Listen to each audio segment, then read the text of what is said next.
Viewers, अपने एक video पैगाम में शोएब अख्तर का कहना था कि पाकिस्तानी कप्तान सरफराज अहमद ने टॉस जीतकर ही आधा मैच जीत लिया था, लेकिन उन्होंने अहमकाना कप्तानी का मुजाहरा करते हुए भारत को पहले बैटिंग करने की दावत दे दी।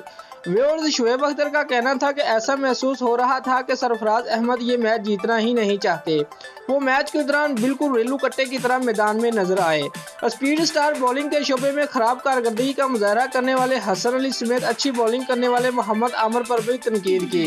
व्यूअर्स, उन्होंने कहा कि हसन अली को वाघा बॉर्डर की बजाय मैदान में जान मारने की जरूरत है। बॉर्डर पर ऐसी छलांगे तब ही अच्छी लगती हैं जब आप मैच में 7 आउट करें। शोएब अख्तर ने कहा कि ऐसा लगता है कि हसन अली ये फैसला कर लिया है कि उन्होंने सिर्फ T20 क्रिकेट खेलनी है ताकि उन्हें पाकिस्तान सुपर लीग में मुआहदे मिलते जाएं।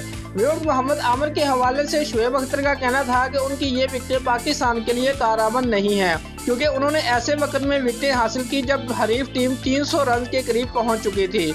उन्होंने कहा कि मैं चाहता था कि मोहम्मद आमिर टीम को मैच जितवाने वाली परफॉर्मेंस दे।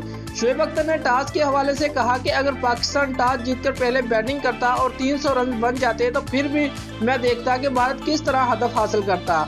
उन्होंने कहा कि पाकिस्तानी बैट्समैन ने भारत के गैर रेगुलर बॉलर्स को आसानी के साथ ओवर निकालने दिए, जबकि उनका स्ट्राइक बॉलर भुवनेश्वर कुमार जख्मी होकर मैच से बाहर चला गया था।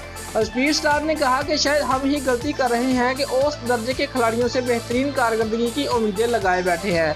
उन्होंने टीम के कोच मिकी आर्थर को तनकीद का निशाना बनाते हुए कहा कि कोच को कुछ इल्म ही नहीं, वो हंसते रहते हैं या फिर गुस्सा करते रहते हैं। दोस्तों, अगर आपको हमारी ये वीडियो पसंद आई है तो लाइक और कमेंट लाजमी करें और हमारे चैनल को सब्सक्राइब करना मत भूलिए। शुक्रिया।